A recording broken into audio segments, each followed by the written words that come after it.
예, 영상 하나 또 찍어 보겠는데요. 이번 주제는 룸사롱에 간 내 남편 어쩌면 좋나 이겁니다. 그래서 다소 민감할 수도 있지만 남편이 룸사롱에 갔다 왔다는 사실을 알고 충격에 빠지는 아내분들이 많은데 그분들이 과연 어떻게 대처하는 게 좋을까?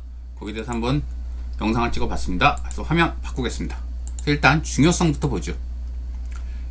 일부 사람들은 이런 얘기도 해요. 남자가 사회활동하다 보면 룸사롱에 갈 수도 있지, 그게 무슨 문제냐? 말도 안 되죠. 그렇게 따지고 들면 요즘 여자들도 사회활동 많이 하는데, 그럼 여자가 호스트바, 호빠 갔다 와도 남자들이 괜찮다고 할걸요? 할까요? 남편들이? 다 뒤집어질걸요? 그래서 이거는 룸사롱에 간 거는 굉장히 큰 문제라는 거. 이건 이혼의 사유인 부정한 관계까지도 갈 수 있기 때문에 굉장히 큰 문제라는 거 일단 말씀드리고, 그 다음에 불륜과의 차이점. 불륜은 뭐죠? 특정인과 사랑에 빠져서 외도를 하는 거죠. 그래서 바람 피는 거죠, 이게 바로. 그런데 룸사롱은 그거랑은 다소 거리가 있습니다. 룸사롱은 일단 그 불특정 다수인 여자를 만나러 가는 경우가 많아요. 물론 거기 특정 아가씨한테 꽂혀서 그 아가씨만 만나러 갔다 그러면 불륜과도 비슷하다고 볼 수 있지만, 대다수 남자들은 룸사롱에 그냥 성욕만 풀러 갑니다. 사랑과 관계없이. 그래서 성욕을 풀러 그냥 불특정 다수의 아가씨를 상대로 거기 가서 어떻게든지 성욕을 풀러 간다는 게 이게 룸사롱 가는 거고, 어찌 보면 그렇기 때문에 좀 더 괘씸하다고 볼 수도 있겠네요. 사랑도 없이 가기 때문에. 그 다음에 방문 이유 파. 일부 아내분들 보면은 남편이 룸사롱 갔다 왔다는 사실만 알면 무조건 뒤집어져서 무조건 바가지를 긁는데, 그건 또 아닌 것 같아요. 제가 이건 노무사기 때문에 잘 아는데, 방문 이유가 있어요. 첫째는 진짜 좋아서 본인이 이제 성욕 풀러 간 경우, 이 경우는 당연히 뒤집어 놔도 되죠. 근데 두 번째 이유는 가기 싫었어요. 가기 싫었는데 업무상 어쩔 수 없이 가는 경우가 있습니다. 우리나라는 접대 문화라는 게 있고, 상대 접대를 받는 사람이 룸사롱을 원하면 어쩔 수 없어요. 같이 가줘야지. 그리고 또 이런 경우도 있어요. 일부 사장님이나 상사들은 반강제로 자기 부하 직원을 룸사롱에 데려갑니다. 이런 경우는 안 따라가면 회사에서 찍히잖아요. 그래서 모든 남자들이 룸사롱 좋아하는 거 아니에요. 그래서 그 룸사롱 싫어하는 남자들도 있는데, 룸사롱에 있는 거기 업소녀들은 어떻습니까?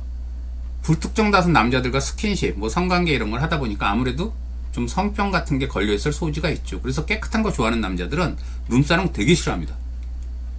그런데 어쩔 수 없이 업무 때문에 가야 된다 그러면 또 갈 수밖에 없죠. 그래서 내 남편이 룸사롱 갔다 그러면은 왜 갔느냐? 가기 싫은데 혹시 간 건 아니냐? 이것도 좀 한번 알아보시라는 거. 그 다음에 2차 갔는지 여부파. 룸사롱은 시스템이요, 어떻게 되냐면, 아시는 분은 아시겠지만, 가면은 술이 나오고 남자 한 명당, 남자 손님 한 명당 여자 파트너 한 명씩이 붙습니다. 그 업소녀들이. 그 다음에 이제 서로 얘기하고 놀다가 이제 가벼운 스킨십 좀 허용하고, 그러다가 이제 빠이빠이 하는 경우도 있지만, 때로는 근처 모텔로 그 이어져서 모텔 가가지고 이제 각각 방 잡고, 그리고 성매매도 합니다. 성행위. 그러니까 성매매죠. 그걸 2차라고 합니다. 그래서 보통 그 2차 때문에 룸사롱을 남자들이 많이 가는데, 이 2차를 갔는지 안 갔는지가 중요하겠죠. 물론 2차 안 가고 스킨십만 이렇게 다른 여자랑 스킨십 주고받는 것도 물론 기분 나쁘시겠지만, 2차 갔다는 건, 성행위까지 했다는 건 굉장히 큰 부정행위잖아요. 그래서 2차 갔는지 여부 파악하시고, 참고로 예전에는 풀살롱이라고 해서 그 술자석에서 성행위까지 한꺼번에 다 하는 그런 짐승 같은 문화도 있었다고는 하는데, 요즘도 있는지는 잘 모르겠습니다. 그 다음에 거짓말 여부파. 남자들 중에 이런 경우 있어요. 남편들 중에 본인이 좋아서 갔다 왔으면서 나 가기 싫었어, 근데 회사에서 어쩔 수 없이 보내서 간 거야, 막 이런 식으로 거짓말하는 경우도 있고, 그 성매매까지 2차까지 했으면서도 아니야, 나 술김에 터치만 조금 했고 딴 건 절대 안 했어, 이렇게 거짓말하는 경우도 있습니다. 그래서 이 거짓말을 하는지 이것도 좀 파악하기가 어렵긴 하겠지만, 어떻게든지 그 능력 발휘하셔서 좀 알아보시라는 거. 그 다음에 앞으로도 그럴지 여부파, 이게 중요하죠. 그래서 지금 잘못한 것도 잘못한 건데, 너 앞으로도 그럴 거야? 또 그런 데 갈 거야? 반성해 안 해? 이런 식으로 해서 다시는 그런 데 안 간다는 그런 확답을 받고, 그런 데 안 갈 거라는 그런 마음가짐을 새기게 하는 것도 중요합니다. 그런데 이때 중요한 게 성욕의 수준입니다. 일부 남자들은 성욕이 너무 강해요. 그리고 본인이 자제를 못해요. 그래서 아내한테 만족 못하고 이런 데 꼭 가는 사람들이 있어요. 그래서 이런 사람들은 아무리 지금은 반성해도 또 시간 지나면 그 성욕 때문에 또 가게 돼 있어요. 이런 사람들은 그 짐승의 욕구에 그 굴복할 수밖에 없는 팔자를 타고났어요. 내가 이 사람들을 옹호하겠다는 게 아니라. 그래서 이런 사람들은 아무리 반성해도 계속 가니까 그것도 좀 여러분이 미리 파악해 두시고, 그 다음에 내가 견딜 수 있는지도 파악하세요. 이건 내 성격입니다. 그래서 아무리 남편이 뭐 그냥 가볍게 가서 스킨십만 하고 왔다, 그리고 다시는 안 그러겠다, 반성해도 내 성격에, 그러니까 내가 그 강박증, 결벽증 비슷한 성격이라 그 남편이 거기 가서 그런 여자들과 그랬다는 그 기억이 떠오르면 앞으로도 계속 미칠 것 같다. 남편 얼굴만 봐도 그게 떠올라서 난 돌 것 같다. 절대 그 기억이 안 사라질 것 같다. 이러면 어쩔 수 없죠. 이러면 그래도 이혼하는 수밖에 없겠죠. 본인이 그걸 못 견디니까. 그래서 내가 과연 견딜 수 있는가, 내가 어디까지 견딜 수 있는가, 이것도 좀 파악하시고, 그 다음에 이혼 시 재산 분할, 아이들 충격. 그래서 도저히 견디지 못하겠다. 혹은 남편이 너무 뻔질나게 가고 반성도 안 한다. 그리고 남편이 너무 괘씸하다. 이러면 이혼할 수밖에 없겠죠. 반성도 안 하면. 그래서 그런 이혼 같은 경우에 당연히 귀책 사유가 남편한테 있으니까 재산 분할 시 유리할 거고, 그러니까 재산 얼마나 가져올 수 있나, 위자료는 얼마나 받을 수 있나 파악하시고, 그 다음에 아이들이, 이제 애들이 있다면 충격받을 거 아니에요, 이혼에 대해서. 그래서 아이들의 충격, 양육권, 그리고 양가 집안에선 어떤 태도를 보일까, 이런 것도 좀 파악해 두시는 게 여러분들 좋을 것 같다는 거 말씀드리고, 그 다음에 내 경제력 파악. 이것도 자본주의 사회에선 굉장히 중요한데, 재산 분할할 게 많아요. 분할할 재산이. 그래서 그 여러분이 이혼하고도 그 분할받은 재산으로 충분히 먹고 산다면 상관이 없는데, 재산이 없을 수도 있잖아요. 그럼 이혼하고 난 다음에 누가 나 먹여 살려요? 내가 날 먹여 살릴 수밖에 없어요. 그러면은 내 경제력은 되느냐? 아니면 애들 양육권까지 가져올 경우에 애들 내가 먹여 살릴 수 있느냐?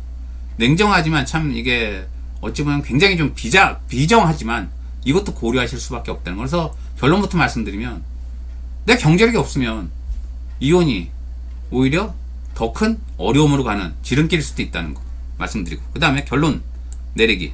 그래서 여기까지 이제 다 고민을 하신 다음에, 난 그래도 이혼할랜다.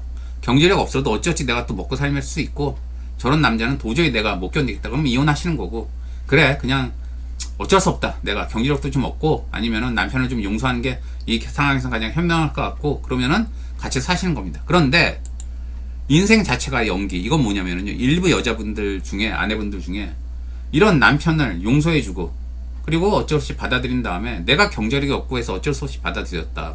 난 저 남자 사랑하지 않는데 계속 사랑하는 티를 내야 된다. 그게 너무 비참하다. 이렇게 해서 괴로워하시는 분들 계시는데, 상당수 사람들은 마찬가지로 연기를 하고 삽니다. 저 같은 경우, 제가 이 채널 다른 영상에서 누차 말했지만, 여기 9승9개월이에요. 타고나면서 또 흉터가 있고, 이것도 유전 가능하대요. 그래서 이것 때문에 결혼을 못했습니다, 결국. 그래서 이 나이 되도록 혼자 사는데 얼마나 비참합니까? 제 잘못도 아닌데. 제가 뭐 이렇게 기형으로 태어나게 해달라고 하늘에 빌었나요? 그래서 어쨌든 이것 때문에 결혼 못하는 거 생각하면 막 어떨 땐 나가서 진짜 미친 짓도 하고 싶어요. 하지만 그러지 않습니다. 그리고 평소에는 양복 입고 다니면서 막 연기 잘 해요. 그냥 아주 착실한 사회인이 있냐, 아주 성실한 노무사 있냐. 그런데 다 연기예요, 연기.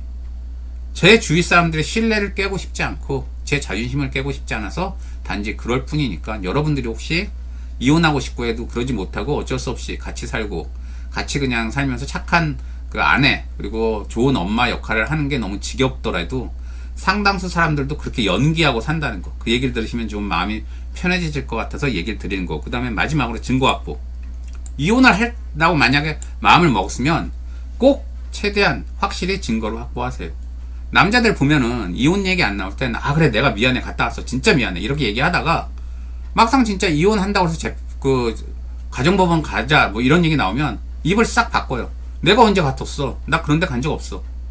그러면 증거 없으면 아무 말짱 소용이 없죠, 법원 가서. 그러니까 남편이랑 하는 대화 다 녹음해 놓으시고, 그 카톡 같은 것도 다 확보해 놓으시고, 남편 핸드폰에 어디 갔다 왔다 그런 증거도 확보해 놓으시고, 그래가지고 어떻게든지 증거를 확보해 둬야 된다는 거. 그리고 또 일부 분들 보면은 남편이 룸사롱 갔다 왔고 그걸 관련되는 증거도 다 확보했는데 남편이 또 안 간대요. 그러니까 그냥 그 증거를 그냥 지워버리시기도 하는데, 그러지 마세요. 왜냐하면 아까 얘기한 것처럼 너무 성욕이 높고 하면은 반성했다가 또 갑니다. 그러면은 여러 번 계속 가면 나중엔 이혼밖에 방법이 없잖아요. 그래서 나중에 이혼할 때 미리미리 확보해둔 증거 자료가 굉장히 큰 역할을 하니까, 증거 마음대로 지우거나 그러지 마시고 그때그때마다 확실히 좀 확보해 두시라는 거. 그래서 좀 민감한 주제긴 한데 제가 이것도 꼭 영상으로 남기고 싶어서 남기는 거고, 그 룸사롱에 남편이 갔다 온 사실에 대해서 아내분들이 받을 충격이 좀,